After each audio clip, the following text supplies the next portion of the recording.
ফজরের নামাজ না পড়ে 8টার সময় যারা ওঠো, তোমা করে কুত্তা লানত দেয়, কুত্তা কুত্তা কুত্তায় লানত দেয়। কুকুর পর্যন্ত বলে আল্লাহ এমন নাফরমানের চেহারা আমাকে যেন দেখতে না হয়। আল্লাহ আমাদেরকে মাফ করে দেন। অতএব বাপ, আমি সর্বোচ্চ মহব্বত দিয়ে বললাম, নিজেকে বদলাও, নিজের চেহারা সুরত বদলাও, আখলাক বদলাও, জিন্দেগি বদলাও। আপনাদের অভিভাবক যারা আছেন আপনাদেরকে বলি, সব বাদ দিয়া সন্তানের তরবিয়ত করেন।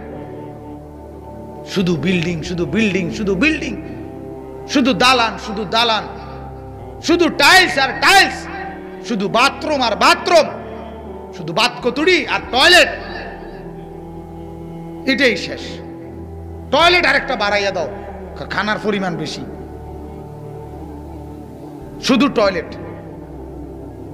কথা আমার ওই দিন একজনে দেখাইছে তার বাড়ি, কৌজু প্রত্যেক রুমের লগে একটা একটা বাথরুম, মানে একটা নিয়ামত। আর সুবহানাল্লাহ, আমি আকারে হাসি দিলাম, আরে আল্লাহর নিয়ামত আমনের, যে রুমে ভাত খাইবে এই রুমে বাথরুম। আরে কি সুবহানাল্লাহ, এত বড় সুখের কথা কি! কোনো বেশি তো যাওয়া লাগতো না, রুমে রুমে, মানে আমার আইটটা দেখাইছে ওটার ঘরটা, প্রত্যেক রুমের লগে একটা একটা বাথরুম। এটা একটা নিয়ামতের কথা হইল, এটা খুব সুখের কথা হইল। আল্লাহ আমাদেরকে মাফ করে দেন। আমরা সবাই ইনশাআল্লাহ নামাজি হব, দিনদার হব। এই মক পুষ্করণী জামে মসজিদের এই মাহফিল আল্লাহ তাআলা যেন কবুল করে। হামিউস সুন্নাহ এই মাদ্রাসা, আমি এখানে আইসাই শুনছি, তো আল্লাহ তাআলা যেন মাদ্রাসাও কবুল করে, বলেন আমিন।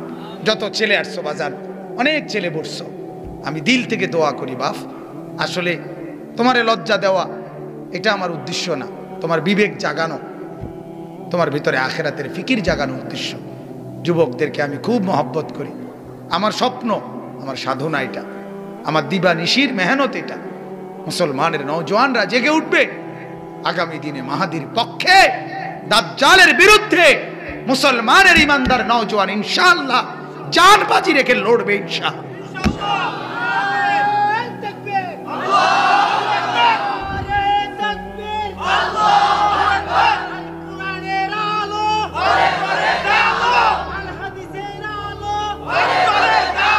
মাশাআল্লাহ, হ্যাঁ, এক মাস বয়সী কলিজার জোশ এসে গেছে।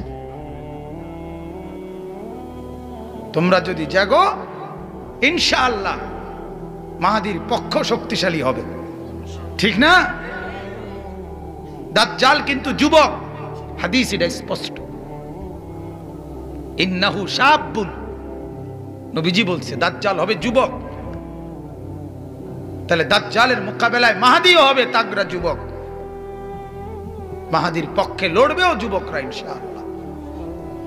যুবক চাইলে সব পারে। নবীজির এক যুবক সাহাবী একদিন হযরত আবু বকর সিদ্দিককে বলছিল, যায়েদ ইবনে সাবিত রাদিয়াল্লাহু তাআলা আনহু বলছে, খলিফাতুল মুসলিমিন, আপনি যদি আমারে বলেন এই পাহাড়টা কাইটা এই পাশ থেকে এদিকে লই যাইতাম, কথা বলছে। পাহাড়ের মধ্যে তো কমপক্ষে 15-20 কেজি মাটি আছে না? হ্যাঁ, অর্থাৎ যুবক ইচ্ছা করলে কি পারে, সমাজ পরিবর্তনও করতে পারবে, সমাজ বরবাদও করতে পারবে। আল্লাহ তাআলা এখান থেকেই ওমরের মতো হিম্মতওয়ালা নওজওয়ান তৈরি করে দিক, বলেন আমিন। আল্লাহ আমাকেও কবুল করেন, আর মুরব্বীরা দোয়া করবেন বেশি বেশি, ঠিক আছে না? আপনারা দোয়া করবেন নি কোন কাল লাগিয়া, এই যে আল্লাহ যাতে শেষ বয়সে আফেল মালটা, শুধু এডি চিন্তা। আরে নাতি, কদূর বিদেশ হইলো যাও না, শেষ বয়সে কুগা আপেল খাইতাম তোমার টেয়া দিয়া, এই ইতান এগুলা না, আপেল মালটা দিয়ে কিতা করবেন আপনি? আল্লাহ যেন নিজেদের ভাতিজা, নিজেদের ছেলে নাতি, এদেরকে যেন দিনদার বানায়, বলেন আমিন। এত মাদ্রাসা দিয়ে কি দরকার, এত সাধওয়ান দিয়ে কি দরকার? কথা বলেন না, একটা 1000 লিটারের গাজি টাঙ্কি কিনা লাইলে এটার মধ্যে যদি চা বানাই এলায়, কথা বুঝেন না, তাইলে তো একবারে সুবিধা না, বড় আসে আপনার আরো কম বানাইতো। 1000 লিটার চাইয়ে একটা কি বানাই নিলে, গাজি টাঙ্কি গ্রামের মাঝখানে থুয়ে দিলে, এবার যার যত দরকার চা বালতি দিয়া, জগ দিয়া, মগ দিয়া নেও খাও। এত এত ছোট ছোট কেটলি দিয়ে দিয়ে এত দোয়ানের এত এত চা দোয়ান কি দরকার? একটা বড় করে গাজি টাঙ্কি বানাইল না, কথা বলেন না কেন? এত মুদি দোয়ান মূলা তরকারি বেটা তোরা এতজনে লইয়া বইছত কা, একজনের কাছে টাল দিয়ে তুলে যেতে পারো। ফুলকপি কা এতজনে বাজারে লইয়া বলি বেটা, এক জায়গাতে ফুলকপি সবই টাল 10 টাকা, এতজনে বেতন দরকার কি? না, আল্লাহ তাআলা বান্দা, আল্লাহর বান্দারা, দুনিয়ার এসব ব্যাপারে তো আপনাদের কোনো প্রশ্ন হয় না, এটার ব্যাপারে প্রশ্ন আসে কেন? এটা শয়তানের ওয়াসওয়াসা। এত মসজিদ কেন, এত মাদ্রাসা কেন, এত ওয়াজ মাহফিল কেন? আরে আল্লাহর কসম, একদিনে একটা মহল্লার মধ্যে 24 ঘন্টাতে টেলিভিশন, নাটক, মোবাইল, এই অস্থিরতা যেই পরিমাণ হয়, সেটার বিনিময়ে 24 ঘন্টা না 24,000 ঘন্টা যদি কোরআনের আওয়াজ হইতো, তারপরেও ওই গুনার ঘাটতি হবে না, গুনার সম পরিমাণ হবে। আল্লাহর কথা, গুনাহের একটা সমাজে একদিনে যে পরিমাণ নাফরমানি হয়, তার লক্ষ ভাগের, কোটি ভাগের 1% নেকের কথা হয় না, এখনো হয় না। একটা খবর একদিনে, একদিনের খবর একটা 3 দিন কয়, ঠিক না? প্রত্যেক বেলা কয়, প্রতি ঘন্টায় ঘন্টায় কয়। এই যে ময়মনসিংহে একটা সিএনজি কাটিয়ে গেছে, হ্যাঁ, আপনার একটা বাস খালের থেকে পানি উঠে গেছে, মানে রোডে উঠতে পড়ছে, এই কথাইটা মনে করেন কইল। এই যে কথাইটা 10টা 11টা 12টা 1টা 2টা কইতে আছে, ঘন্টার পর ঘন্টা, ঘন্টার পর ঘন্টা। গতকালকের খবর আজকে আবার কয়। আচ্ছা, ময়মনসিংহের এই ঘটনাটা এত হাজারবার বলার, আপনি শুধু এক চ্যানেলে, এবার চ্যানেল যদি হয় 70টা, তো 70টার মধ্যে প্রত্যেক ঘন্টা বললে, তাহলে আপনি এবারে 70 × 24 পূরণ দেন, কতবার বলা হইল? কথা বুঝেন নাই আপনি? তাহলে এই খবর, সিএনজি কাটিয়ে যাওয়ার খবর, এটা যদি এতবার শোনা উচিত হয়, তাহলে আপনার সন্তান জাহান্নামে চলে যাচ্ছে, এই কথাইটা তো 1 কোটিবার বলা উচিত, 1 লক্ষবার বলা উচিত। এই জন্য বাজান, নিজেদের মধ্যে ফিকির রাখবেন, আল্লাহর কথা, কোরআনের কথা, আখিরাতের কথা আরো বেশি হওয়া দরকার, ঠিক কি না বলেন? এই জন্য মসজিদ, মাদ্রাসা, মক্তব, আজকে আমরা আমাদের সমাজ থেকে মক্তব তুলে দিছি। এখন মাইকে কোন লাগে, অভিভাবকদেরকে অনুরোধ করতেছি, আপনারা আপনাদের বাচ্চাদেরকে মক্তবে পাঠান। যারে অনুরোধ করে হুজুরে, অভিভাবক তা হাসে, কারণ অভিভাবক তো জানে আমি তো ঘুমে। কথা বুঝেন নাই? অভিভাবকই তো বেহওয়াদের, অভিভাবকের তো অজু নাই, ফুতে গোসল করবো কি? কথা বুঝছেন? আমার তো অভিজ্ঞতা এটা। আমার মাদ্রাসাতে ছোট ছোট বাচ্চা, যেগুলো ফজরের পরে আইসা যাওয়ার কথা, নুরানির বাচ্চা, আপনার অনেক বাচ্চারে জিজ্ঞাসা করছি, দেরি হয় কা, তুমি আরো আগে উঠতে পারো না? হেতের ডাইরেক্ট কথা, বহু বাচ্চার কথা। ছোট বাচ্চা তো আর মিশা কথা কয় না, বাচ্চা মানুষ, আম্মু তো উঠে না, আব্বু তো উঠে না।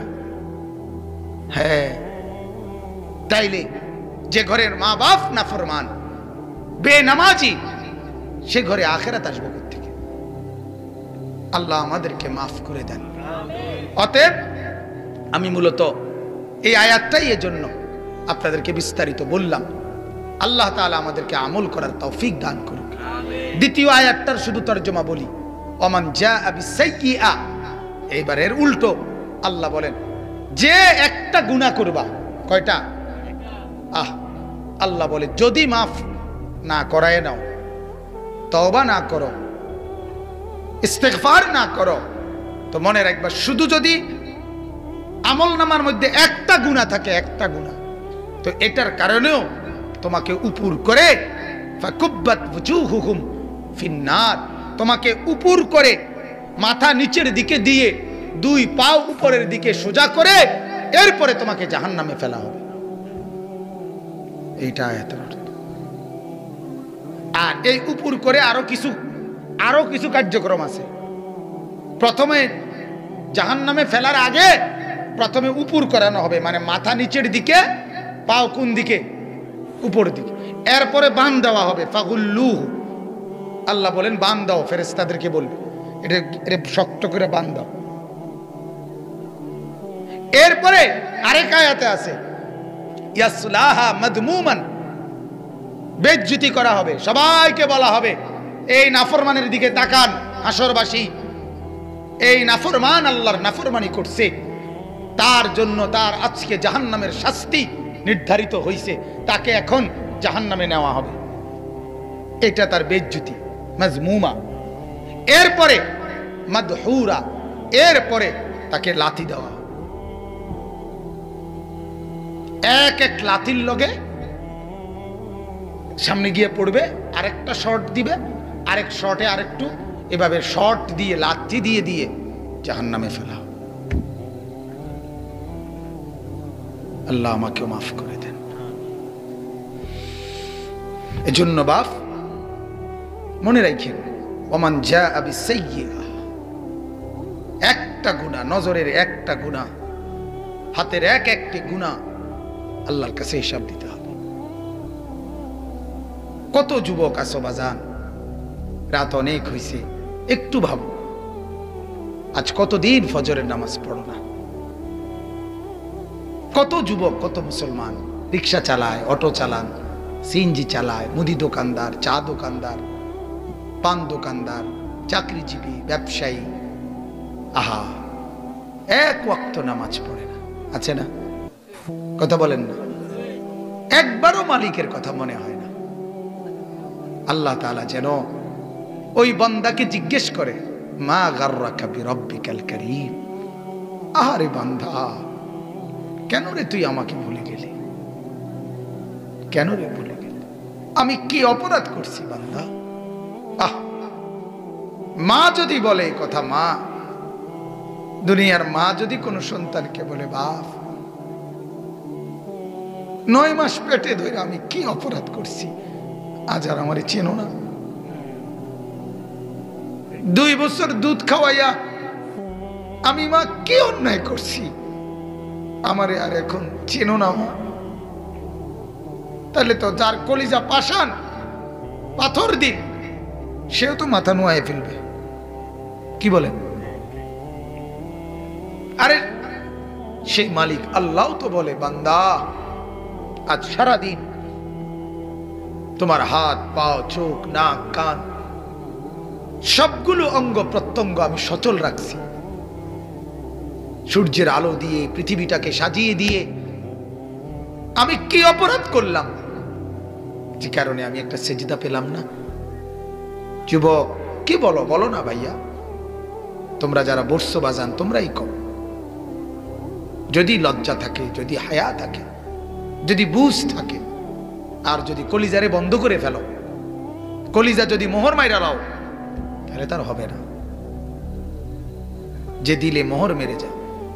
আহ, আমার শায়েখ আরিফ বিল্লাহ হাকিমুন নফস আল্লামা মুফতি মুশতাকুন নবী সাহেব বলে, আল্লাহ পাকের একটা সবচেয়ে, কোরআনুল কারীমে আল্লাহর সবচেয়ে বড় ধমকটা কি জানেন? ওয়ালা তাকুনু কাল্লাযীনা নাসুল্লাহ ফাআনসাহুম আনফুসাহুম। এটা আল্লাহ বলে, বান্দা আমাকে ভুলো না, আমারে ভুলো না।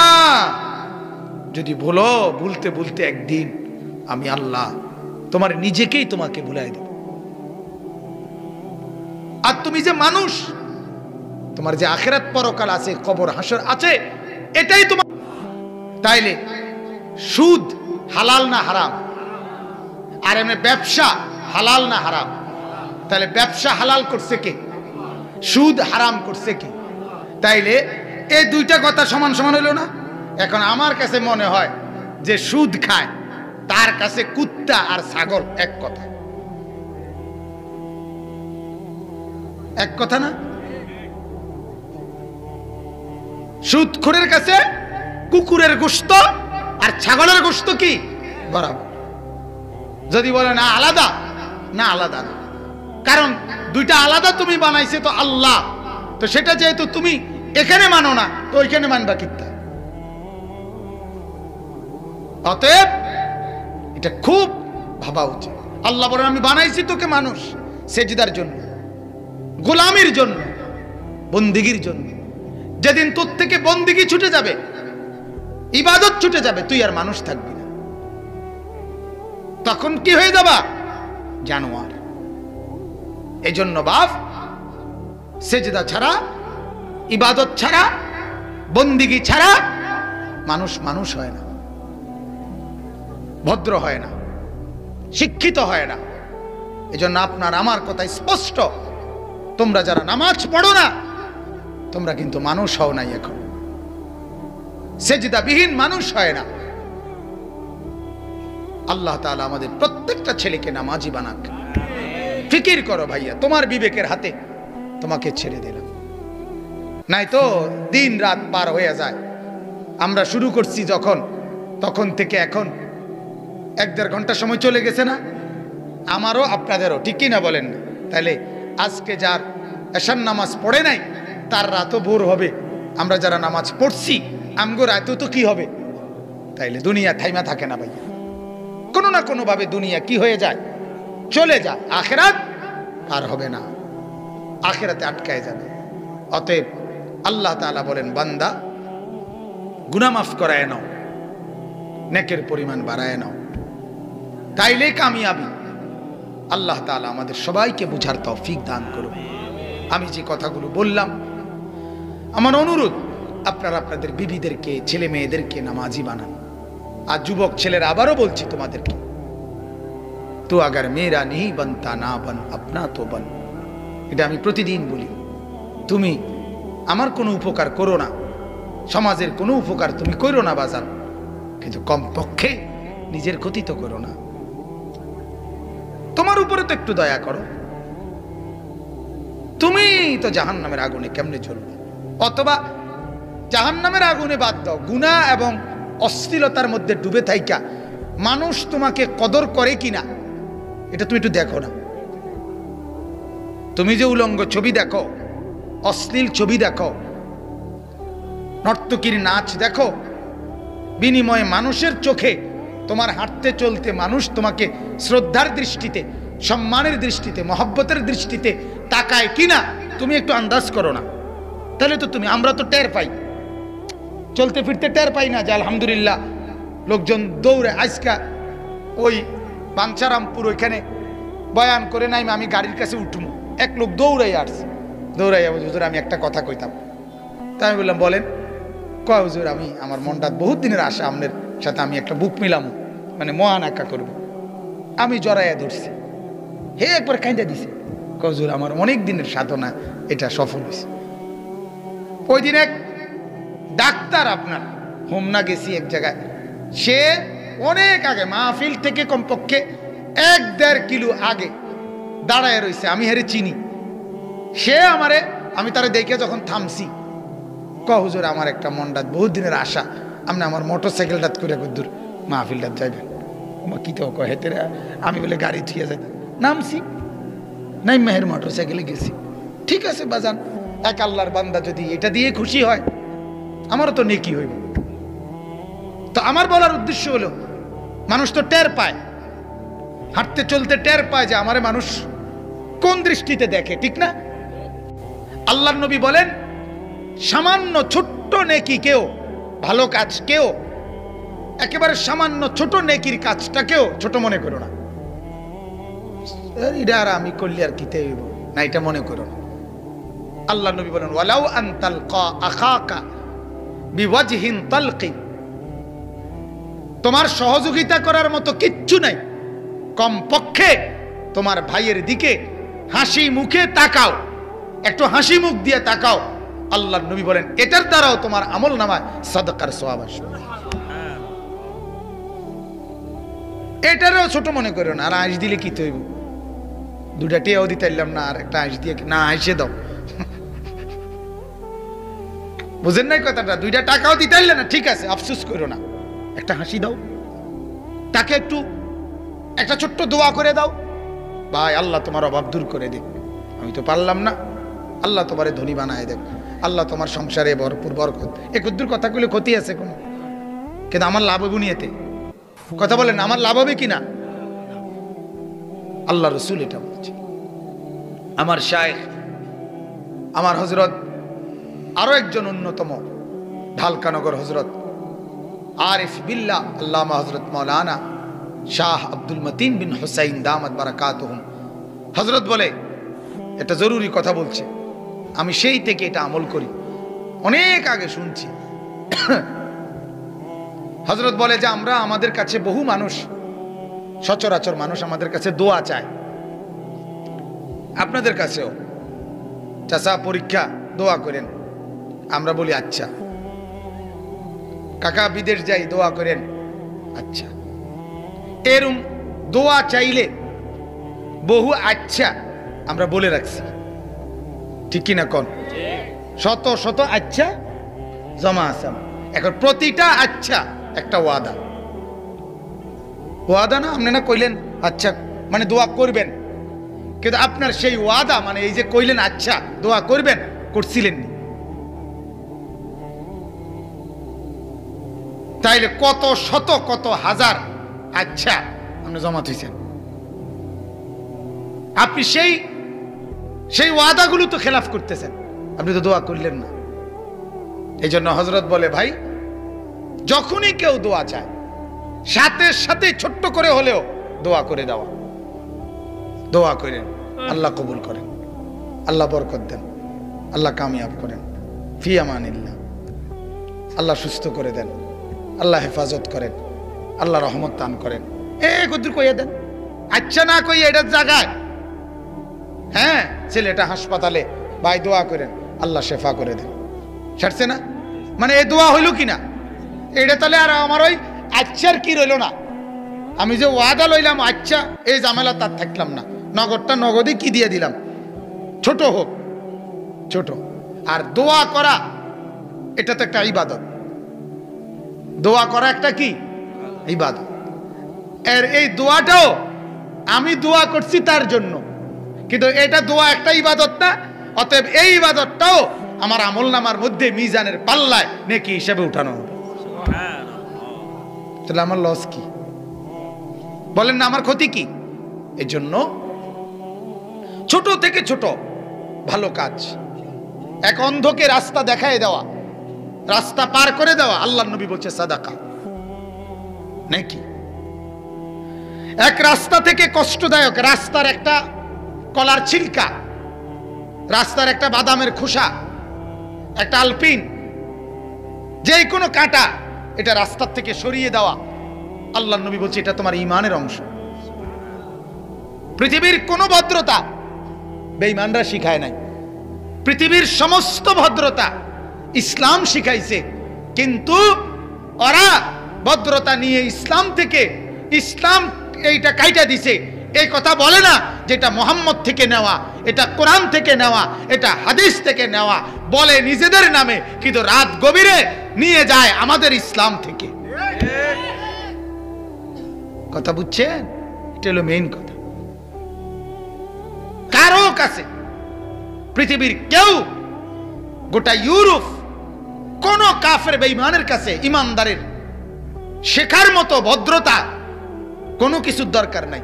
আমার নবী মুহাম্মদ সাল্লাল্লাহু আলাইহি সাল্লাম ভদ্রতার সর্বোচ্চ উদাহরণ, তার চাইতে আজিমুশান ভদ্র আর কেউ হইতে পারে না।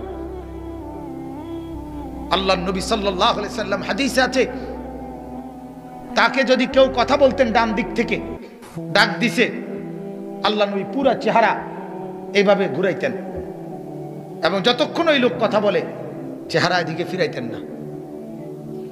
এটা ভদ্রতা না?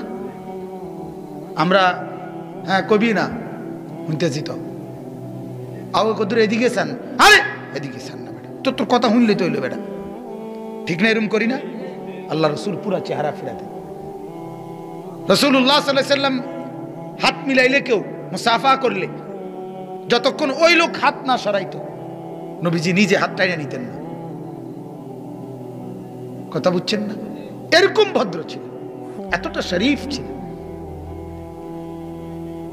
হাদিসের কোরআনে আছে, তাফসিরে বিয়ে করছেন, সবাইরে ওলিমা খাওয়াইছেন। 2-4 জন সাহাবী তখনও বসে রয়েছে, আপনি কথা কইতেছে, নবীজি এখানেই বসে আছে, ভেতরে যাচ্ছে না কেন? এরা তো মেহমান। অথচ সাহাবী উনার এই কথাটা একবার বলে নাই। কিটা নাক কলফতার কি ভাই, তুই এইসব ভাত খাবাই দিছি আবার বইয়া রয়েছে এনে, কথা বুঝেন নাই না? তাহলে কি পরিমাণ শরীফ, কি পরিমাণ ভদ্র। হাদিসে আমরা পড়ছি একটু প্রতিবন্ধী একজন মহিলা, মানসিক একটু সমস্যা মাথায়, মদিনার। একদিন আল্লাহর নবী মসজিদের দিকে আসতেছে, নামাজের ওয়াক্ত। আল্লাহর নবী কই মহিলাটা, এ মুহাম্মদ এদিকে। আল্লাহর নবী বেটির কাছে গেছে, এদিকে কথা আছে, কই হাত ধরে টাইন না এক গাছের নিচে কি যেন বিড়বিড় করে বলছে।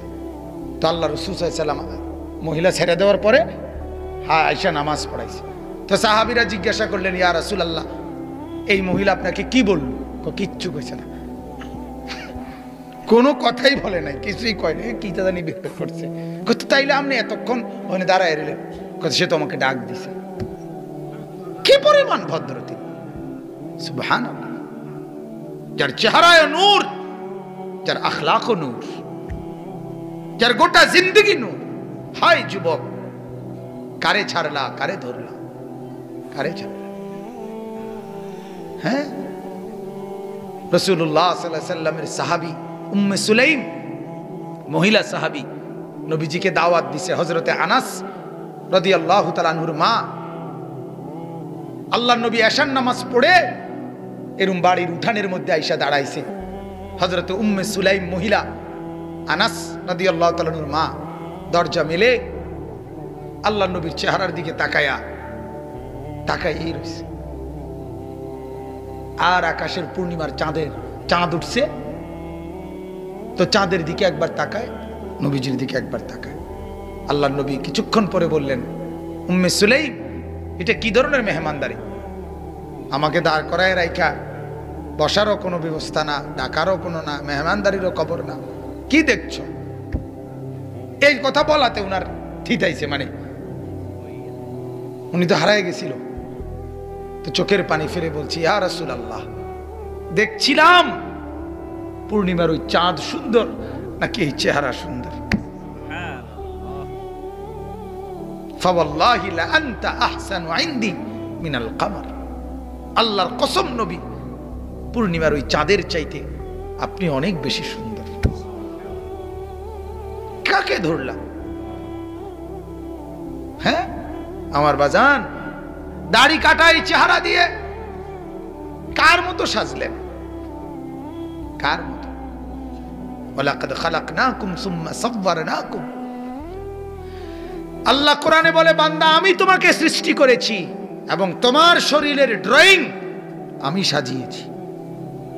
এটা আমার হাতের ড্রয়িং, এই ড্রয়িং আমি করেছি। আল্লাহ বলেন, আমি ড্রয়িং করেছি। এখানে নাক, দুই পাশে কান, এখানে দুইটা চোখ, এখানে ভ্রু, এখানে ঠোঁট,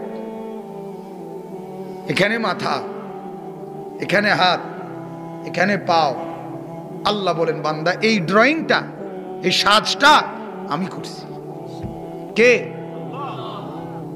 তাইলে তুমি বান্দা বলো, আমার এই ড্রয়িং এর কোন অঙ্গের ব্যাপারে তোমার আপত্তি? তুমি কও। নাকটা এখানে লাগানো উপযুক্ত হয় নাই, ঠিক না? 1 ইঞ্চি বা 1 সুতা নেড়া দিলে ভালো হইতো না? কথা বলেন না কেন? কানটা, কোন একটা অঙ্গের ব্যাপারে আল্লাহর ডিজাইনের উপরে কারো আপত্তি আছে? তাই এই দাড়ির ব্যাপারে আপত্তি করলো কেন? এটাও তো মালিকের ডিজাইন, এটা আল্লাহর দেওয়া না? তাইলে এই জন্য আমার বলতে লজ্জা নাই, আমি বলি সরাসরি কথা, কারো গায়ে লাগুক নলে পিঠে লাগুক, কিছুই করার নাই।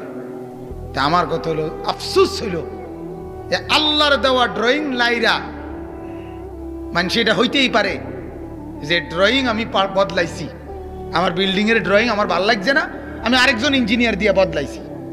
কিন্তু আমার কথা হইল আল্লাহর মতো শ্রেষ্ঠতম কারিগরের ড্রয়িং বদলাইয়া তুমি বেটা যেখান থেকে ড্রয়িং করে আনছো এটার নাম হলো নাফিত্তা, তোমার রুচি।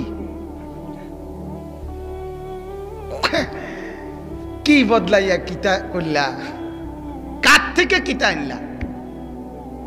হ্যাঁ বলেন, জিজ্ঞাসা করেন ইনসাফের সাথে। বাবু এই ড্রয়িং আল্লাহর না, তো তুমি বদলাইয়া কই থেকে ড্রয়িং আনছো? এটা সমমানের একজন ইঞ্জিনিয়ারের তাইনটা তত দুঃখ ছিল না, বুয়েটের একজন ইঞ্জিনিয়ারের তাইনটা তত একটা মন্ডারে বুঝাইতাম। কই থেকে আনলা তুমি? কার থেকে এই ড্রয়িং আনলা?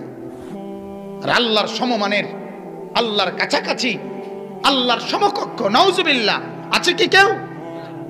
কুল কায়নাত গোটা পৃথিবীর ডিজাইনারের ডিজাইন দিলেও তো মালিকের একটি নকশার সামনে কিছুই হবে না। ফাতাবারাকাল্লাহু আহসানুল খালিকিন। এজন্য মুসলমান বুঝতে শিখেন কাকে ছাড়লেন কাকে ধরলেন। যুবক তোমরাও ভাইব, নিজের প্যান্ট নিজের শার্ট কতজনের মতোই তো সাজলা, রসুল আরবির মতো কি একবারও সাজতে মন চায় না? হ্যাঁ, আবু বকর সিদ্দিক, ওমর, উসমান, আলীর মতো কি একবারও হতে মন চায় না? ওনারা কোন দিক দিয়ে কম? হ্যাঁ, ওনাদের সাথে তুলনার যোগ্য পৃথিবীর কোন মানুষ?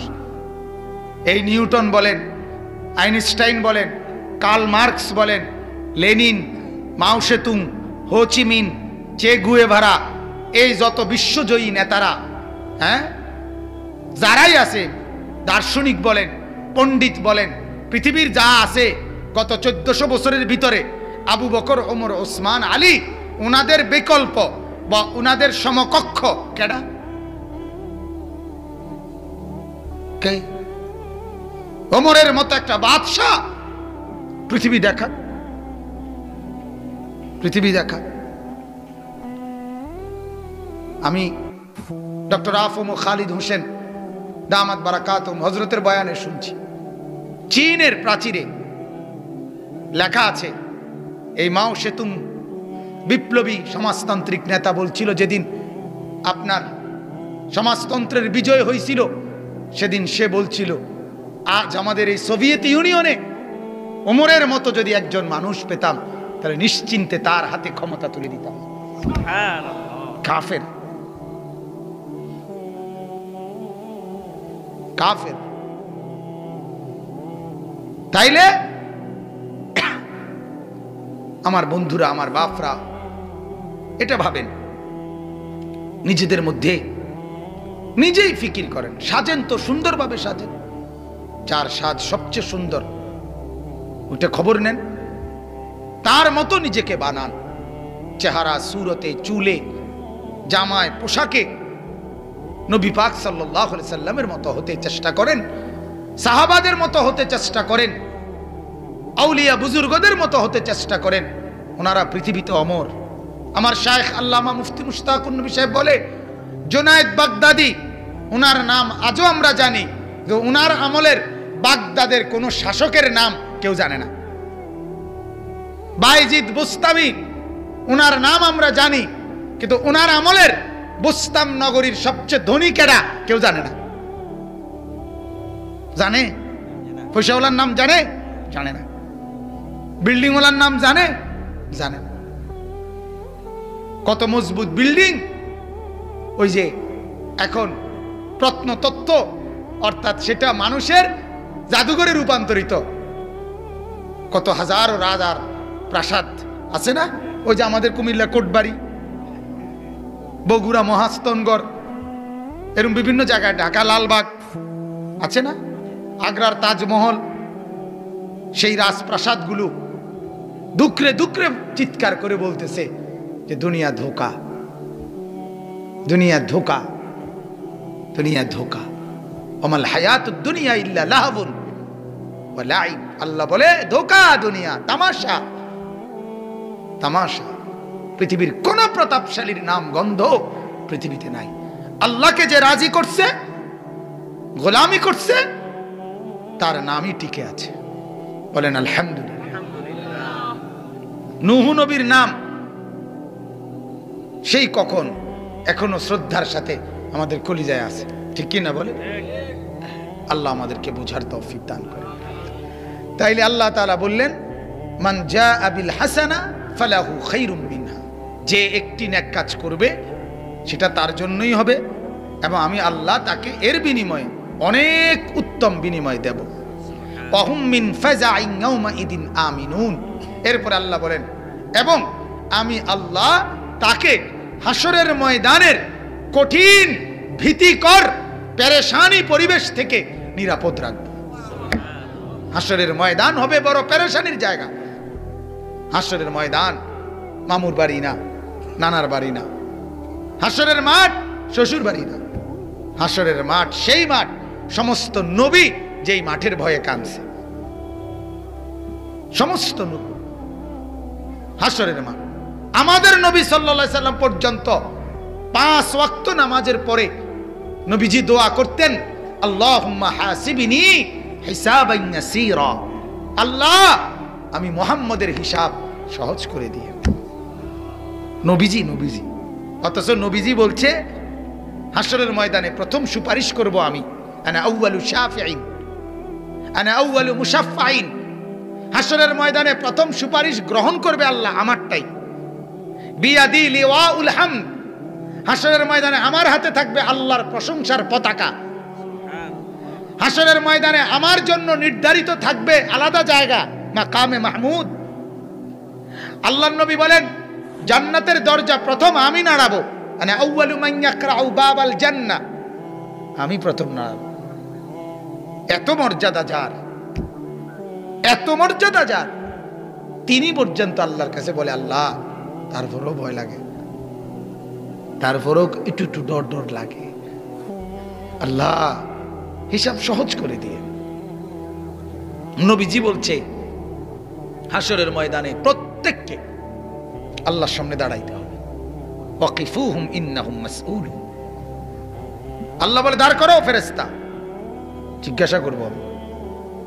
কোরআনের আয়াত।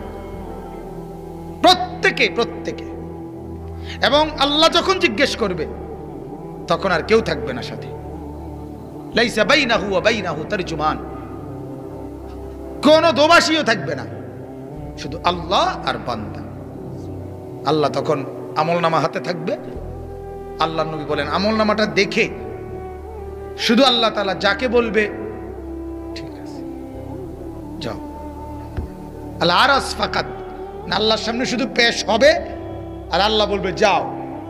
আল্লাহ নবী বলেন সেই জান্নাতি। আর যারে শুধু আল্লাহ বলবে থামো, এটা পৃষ্ঠা উল্টাও, আল্লাহ নবী বলে সেই জাহান্নাম। আর হিসাব দিতে দায়িত্ব মান নুকিশা উযিবা। যারই হিসাব নিবে আল্লাহ, যাকে বলবে আল্লাহ, সে আযাবে ভুক্ত হবে। আমার বাপ খামখেয়ালি মনে করে কলিজার ভেতর থেকে বিশ্বাস নিয়েই বলতেছি, কোরআনের এতগুলো কথা মিথ্যা আর আপনার বাংলা অঙ্ক ইংরেজি বইয়ের কথাগুলো সব বাস্তব না। না, এটাই বাস্তব, ঠিক কিনা বলেন? এটাই সঠিক, এটাই চূড়ান্ত। আল্লাহ আমাদেরকে বুঝার তৌফিক দেন। অতএব আখিরাতের ভীষণ ময়দানে আল্লাহ বলেন নেক কাজের উসিলায় তুমি নিরাপদ থাকবে। হাদিসের মধ্যে আছে আল্লাহর নবী বলেন তোমার রবের রাগ তোমার উপর থেকে কমায় দিবে।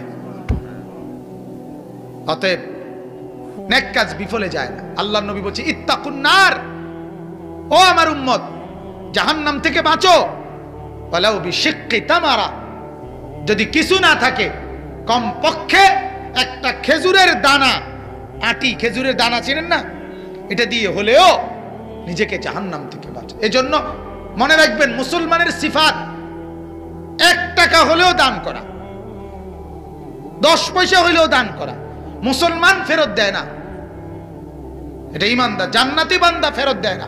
সিফাত হওয়া উচিত এটা। এটা আমার যেন গুণ হয়, গুণ।